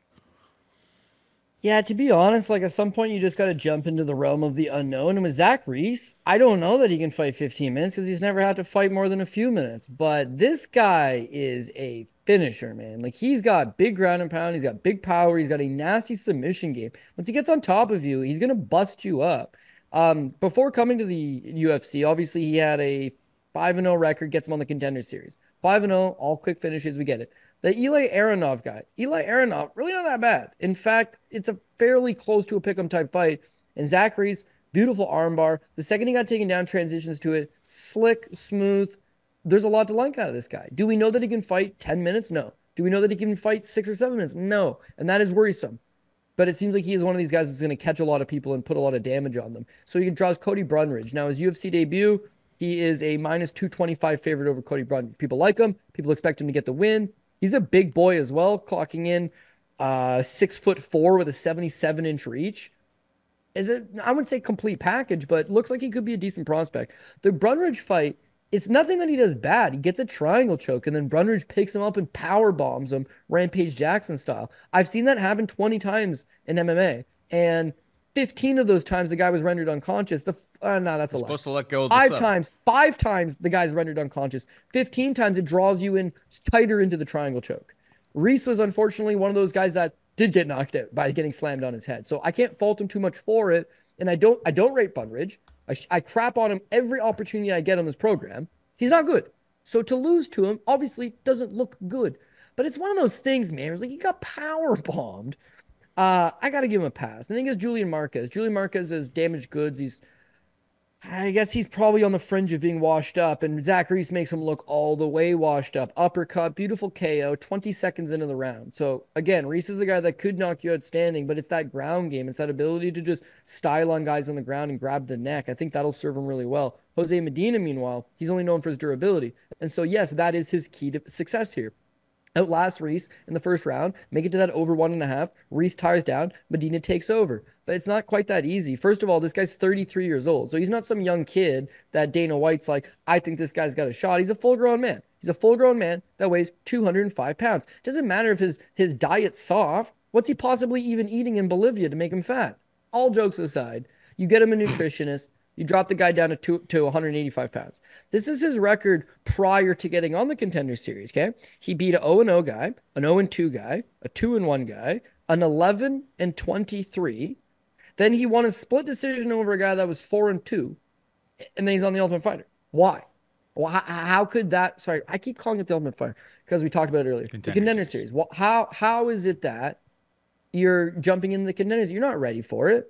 He's not a 205er, as they correctly pointed out. He's got no real big wins. His ground game looks spotty. He's been choked out. He's been dominated on the ground before. And so then they give him this Magomed Gadzhiyassulov. He's actually 1-0 in the UFC now. It's nothing against this guy. This guy's a big old yoke himself, right? 6'2", 75-inch reach. He is the most boring fighter you have ever seen in your life. To the tune that all of his wins that aren't not... He's had some fixed fights, or he's had some fights that nobody's ever seen, and those are all finishes. Whenever he fights a guy with a pulse, he can't put them away. He took Brenton Ribeiro to decision. To a majority decision. He almost lost the fight. That's how bad he is. He is god-awful. But you know what he does? He dominates Medina on the ground, and he gets 6 takedowns. Thing is, he got those 6 takedowns on 7 attempts. So whenever he wanted to take Medina down, he did. Medina is not a 205er. He is never fought anybody that would be considered relevant or decent. He has no experience. He's 33 years old, and he gets dominated. And Dana gives him a contract. Doesn't give guys like Torrance Finney a contract. Makes Bo Nickel come back and fight a second time around. But I'm going to give Medina the contract. He's going to drop down to 185. So it's all well and good. Oh, he'll fight out his natural weight class. But as a 33-year-old man, you don't know how dropping the 20 pounds is going to leave him. You know, he's known for this durability, and now you're going to dehydrate him 20 pounds. It's not exactly a small problem that you can just fix with a giant weight cut, right? So I got some reservations there. The other thing being is that his takedown defense is non-existent. And whereas he's got a fake Russian that wants to hold him down on the Contender Series, now he's got someone in Zach Reese that is going to take him down and then is going to butcher him on the ground. If he wants to choke him out, he probably does. If he wants to bash him away from full mount with elbows to the head, he also likely will. So he's a finisher. The last guy was not a finisher. Dana was, this guy's got heart. He survived. He survived against a nobody. It would be harder to survive, in my opinion, against Zach Reese. Other thing, Zach Reese could crack him standing and then just go to the takedowns. His whole path to victory is Homer Simpson. Just take a beating and hope the guy tires out. Well, that's all fair and good, but that's not enough for me to get behind him here as the underdog pick. So I think Reese is someone that's going to continuously develop and continuously get better, and you'll have to see his cardio tested at some point. Julian Marquez should have been that guy, but damn, the guy's got good finishing abilities, and so far he hasn't really had to prove it. Last thing being that Medina's dropping down to middleweight, and then they gave him the biggest middleweight on the roster. So he's not escaping these bigger guys by dropping down the weight class. Hopefully my guy doesn't absolutely punch his ticket after 3 minutes and get gassed out. But I think that Reese goes and handles business. That minus 400 is a little too much for a guy that's never really fought 4 or 5 minutes into a fight. Yes. Minus 600 now. Yeah, the money just keeps pouring in on him. But I see it. I see why. I think he should be one of the more straightforward picks this week, but it's MMA. And once you get paying minus 600 for guys that win condition is maybe, unproven. And as you mentioned earlier, if his win condition is finishing the first round, then simply not finishing in the first round. Now, the majority of the division can beat you. We don't know if that's the case with him. Other guys we've talked about, we know they're going to gas out after 5 minutes. Herbert Burns, how spot on was that? That he would probably just quit due to exhaustion. And then the ref's like, get up. And he's like, nah, he did it again. He did it again. But you've seen it. So in Reese's case, I don't know. And that's the red flag that prevents me from jumping in. It's minus 600 now. It felt better at 400, let me tell you, but I think he wins, but just, you know, at what point do you have to draw the line in the sand? Yeah, like Herbert Burns, even round 2, because like obviously it was finished in round 3, but like round 2, it's like anytime they went to the ground, he's just like, I'm so tired, I'm so sleepy. Like, come hang out in my world. And like Jenkins is like, why would I give you any sort of chance of winning this fight? That was the most Herbert Burns fight of all time. He scored 2 takedowns in the fight, and he did the same thing when he was on top. He's like, oh, I'm just going to hold on from my half guard. Like, he was so, I do not want to do nothing because he didn't have the cardio. Now, you would take this guy, you'd go back to the gym. Gilbert's younger. Bro, this guy can still get better. And you would just, we're going to do cardio and hill sprints and weights, and we're going to bring a nutritionist in. We're going to put the good fuel in. We're going to give you the good Brazilian acai. And it doesn't matter. It doesn't matter. He just gasses out anyways. Some people have one lung. This is facts. And so those guys you can fade. Guys like Reese, we don't know yet. I'm hoping he's not a fraud like Herbert. I'm hoping he's a potent finisher in this division. Could use fresh talent. You have guys like Herbert Burns, and then you have Carlos Prates just going out there, just chain smoking cigarettes, and it's just like he doesn't have any problems. He's naturally gifted. Some people just have better lungs, just better lungs.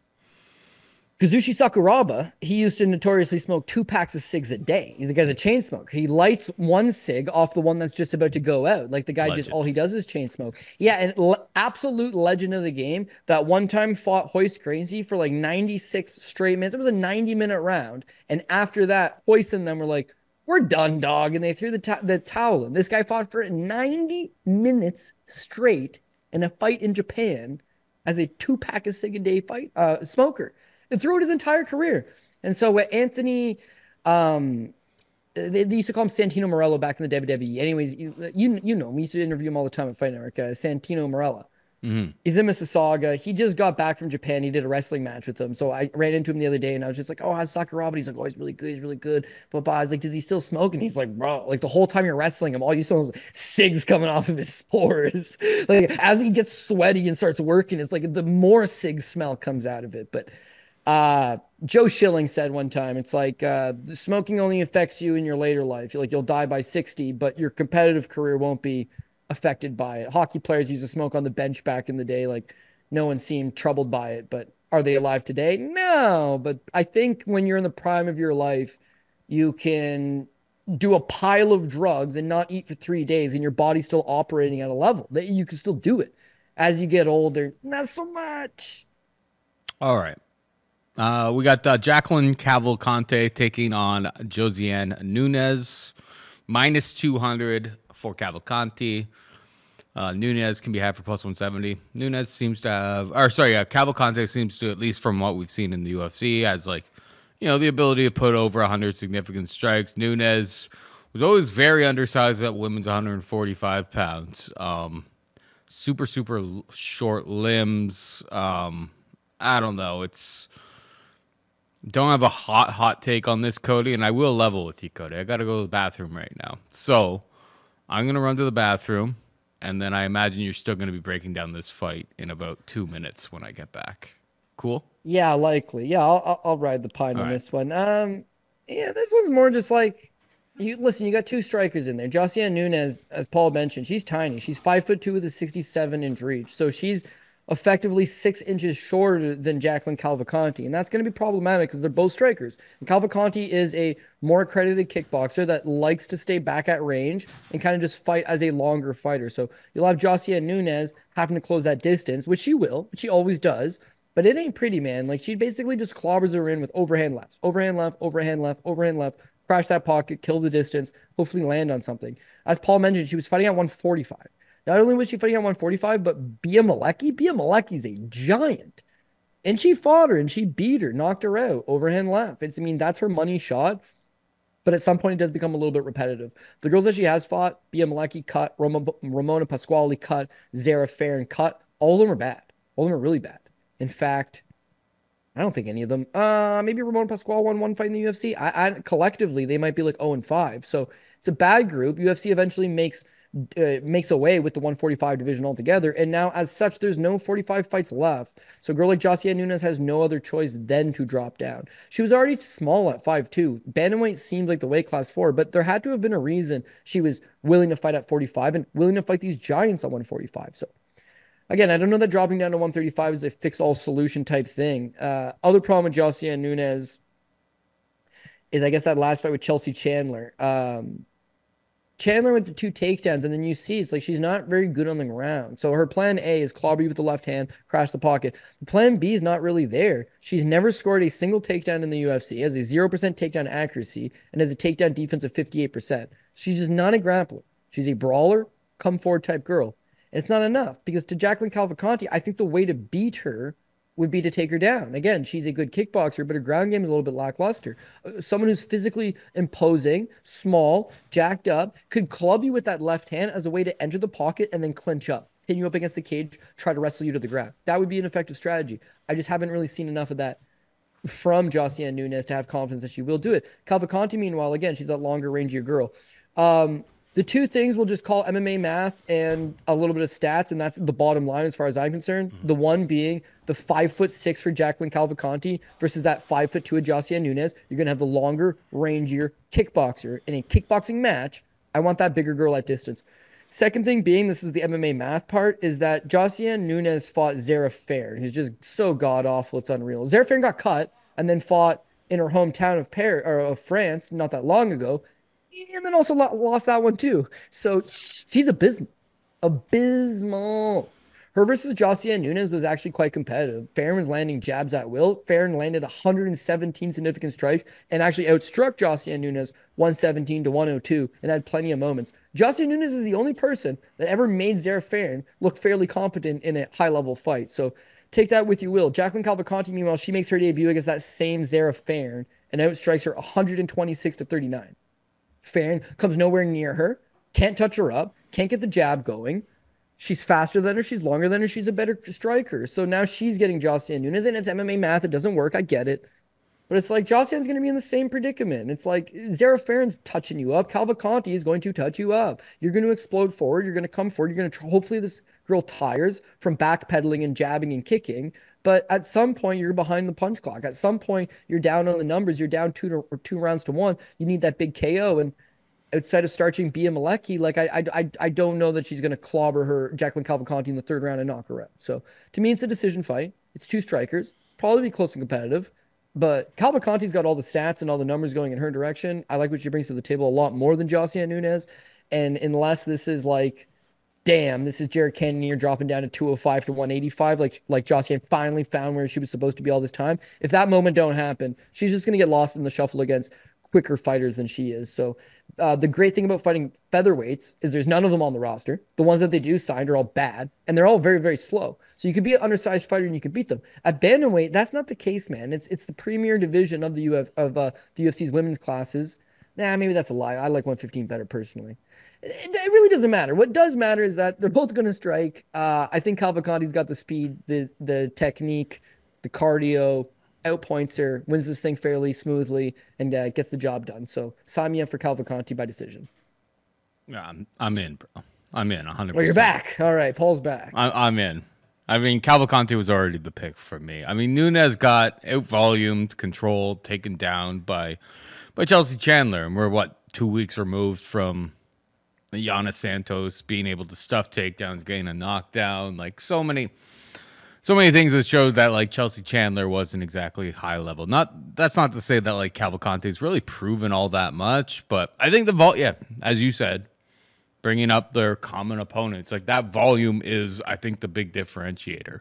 Be able to eat any sort of big shots from Josiane Nunes, and you should be able to win. I love the CF dot model, but these days they're doing a better job, I think. I don't think it's like you can just spam these women's underdogs every single time anymore. The stat up the other day was 71% of women favorites have won this year, which is astronomical. But I mean, you have to consider the 30 or the 29% that are or that about 30% that are winning that are the dog sides, usually big plus money. So it probably is a closer to even once you look at it as a whole. But yeah, no, you're right. It's like, there hasn't been as many arm bars from guard lately. Not nearly as much. Like, you used to be able to just be like, armbar from guard, and it's just like you would see at least one or two of them every single fight, like, or every single card. Maybe that's an overstatement, but like a couple times a month you would see an armbar from guard. It's not happening nearly as much. The game is evolving, and yeah, that's just the nature of the beast. So I don't think it's as easy as just spamming them as it used to be. And like at 71-29%, like I mean you're looking at like minus 240 range at that point. That's what the favorites are winning at. We sound it's each individual matchup is totally its own beast by most of the time, but yeah, no, the volume I think kind of tells the story of that fight, and I'm sticking to it. And then finally we've got the biggest favorite on the card, Wang making her UFC debut. She's on the road to the UFC. I think she's fought in kickboxing against Valentina Shevchenko and gave Shevchenko a run for her money in those fights. She's taking on Vicky Leons. Leons, our Canadian brethren will know Leons. You go there, you get, you can get yourself a couch. You can get yourself like a TV stand. It's not the best. You probably get the same quality of stuff on like Amazon. That's that is Leons, by the way. It's not Leons, it's Leons, and it's quite nice if you go get the right. You items. call it Leons? So you have Leons furniture, I imagine, in your establishment right now. No, only Canadians get the joke. Paul doesn't watch enough real TV. He's always illegally streaming stuff. That's but the true. Leon's commercial that's been going around for the last like 2 years now is like people that are like, oh, you got this at Leon's, and they're like, oh no, it's Leon's. It's like it's nice, and even Leon's themselves is telling you like, gotta spiff it up a bit. It's better than IKEA, it holds better. Way than better IKEA, than IKEA, yeah. But IKEA, you can put it together yourself. Amazon would be the same thing. You get it delivered, you put it together yourself. I don't know. Victoria Leonardo. The fact that they've kept her around is they've been waiting. They've been waiting. You see, we got this girl that can grapple a little bit, can't really strike. We can use her to propel somebody else. She's 1-3 in the UFC. She's grappling is very limited. Her striking seems to be pretty limited. She's a little bit older. She does nothing other than just be tough. And she's not Andrea Lee tough. She's not Lauren Murphy tough. She's like that third stage of tough. So not enough. So they should cut her. She's 1-3. Her contract's expired. But they keep her around. Because they're like, eventually we're going to need her to propel somebody. We want it to be party time. You want to have a party. And they already did that. With Natalia Silva, they're like, here, let's propel her. And she got knocked out in the first round. Now they're like, we liked how that worked out. Let's propel someone else. Yeah, that's the thing. That's what they're going to do. They're going to propel. They want to have a party. And the guest of honor is Wang Kong. And listen, everybody's going to Wang Kong tonight. Everybody Wang Kong. I think she gets the job done personally. Listen, you can talk about the 2015 kickboxing win over Valentina Shevchenko. You talk about the fact that she's a 2013 world champion in Sonda. She's a 2013 Asian Games champion in Sonda. She actually won a silver medal at a World Amateur Boxing Championships as a boxer. So her striking's legit. She does seem to be low volume. Like she's not somebody that's going to go out there and wow you with 100 significant strikes landed. But the shots that she do land, I mean, they're pretty precise. She's got a lot of power. And then you saw on the road to contender, is that like she's more than, she's more than just a striker. I mean, she gets a clean takedown in that fight. She ends up getting a guillotine choke after outstriking her opponent like 20-1. I think that there's things that you could like from Wang Kong. She's 32 years old, so it's not as if this is like some young prospect that's going to come jump in the scene. In fact, if their idea is build her towards a fight with Valentina Shevchenko, they're going to have to fast track her, and the only way to do that is get her feet wet with an easy win, and that would be Victoria Leonardo. How does Victoria Leonardo win this fight? Yeah, be stronger, out-muscle her. Thing is, these Sanda Wushu fighters are very strong physically, very strong in the clinch, so you'd have to get a clean takedown. And I just don't think Victoria Leonardo's offensive wrestling is good enough to take her down clean, and even if it was, you could take her down multiple times. I'm not so sure. Standing with her, I just can't see it going good. Even if you look back at Minot Fiorot fight Chelsea Hackett. Chelsea Hackett fights Victoria Leonardo and is beating her up prior to that comeback from Victoria Leonardo. So she gets signed against Minot Fiorot, who's a point fighter, who's not shown any degree of finishing opponents in the UFC other than the fight with Victoria Leonardo. And she throws that head kick, and all of a sudden, you know it's coming a second time. Victoria eats it in the head, right? Knocked out. Her fight with Melissa Gatto, she blocked a body kick, and it broke her arm, right? So, yeah, I got concerns right and up and down the board if she decides to stand in front of Wang Cong. So, yeah, dude, sign me up. I'm part of the Wang gang. I don't know what the chalk is, but I'm gonna pay it, and it's the first fight on the card, so I would hate to have to pull a nickel again. But Wang gang for life. Sign me up, dog. You've always struck me as someone who is part of the Wang gang. Yeah. 100%. And I plan to Wang Chong tonight. Everybody Wang Chong tonight. Everybody Wang Chong tonight. I'm not gonna go against her, especially over Vicky Leons. Yeah, no, we know what they're doing. We're trying to build another Chinese star here. And I mean, having that kickboxing pedigree and then being on road to the UFC and then getting a submission win, it's just like they realize what they're trying to build up here. What they have, a history with Shevchenko and all of that. They're trying to recreate, frankly, Alex Pereira. They're like, if your grappling comes along, they've had some success with this exact strategy. Find someone who's a very, very good, kickboxer, and if those other skills come along, you may just find yourself a star. Anyway, we're just about out of time. But before we go, hit him with the PRP, Cody. Going with the PRP, yeah. Let me just bring up the official odds so I know exactly who was the dog. Okay, yeah. So we are gonna, man. I think I'm gonna take Gerald Cannonier. Like I kind of hate myself for it because I've never gone against Caio. He's kind of my guy, but I mean it's 2024, baby. They get in your ear and they tell you to be entertaining. That is it for you, pal. So I'll go Gerald Cannonier, dog number 1. I'm gonna go with Tabatha Ricci, dog number 2. I'm gonna go with Ryan Loder, dog number 3. I'm gonna go with Michael Morales, Gerald Meerschaert, dog number 4. Danny Silva. Viacheslav Borshchev, I'm a little tight on that one. Zachary Reese, Jacqueline Cavalcanti, and Wang Cong. I'm on Wang Cong. Minus 1,300. Let's go. But yeah, that's about it. So, I mean, I got enough dogs as far as I'm concerned. It's that this definitely does scream like a dog type of card where there could be multiple ones coming in. A lot of these guys are big price tags as well. So, yeah, we were lucky to get Dan Hooker last week. But again, similar type of vibe. Just get the guy that's more violent and hope that the split decision goes in your favor. There's also like tons of action this weekend. There's a contender series on the Tuesday night. There's a KSW on Saturday. There's a PFL this weekend as well. So again, there's going to be plenty of opportunities to get multiple Wang Kongs. And you get a Wang gang ticket going with all these big favorites. Who knows? All jokes aside though, again, this is a fun card from a fan standpoint, from an entertainment standpoint, from a betting standpoint. Of course, we always hope for the best and hope things that line up, but who's really trustworthy on this card? It's fighters looking to make that next big break versus fighters hanging on to relevancy and trying to gatekeep a little bit. So should be interesting however it plays out. Everybody Wang Cong tonight. That is the rule. That is the lesson I hope you walk away with after this program. But that is it for us this week. Hope you enjoyed the show. For producer Gerald and Cody Saftic, I'm Paul Shaughnessy saying goodbye and good luck.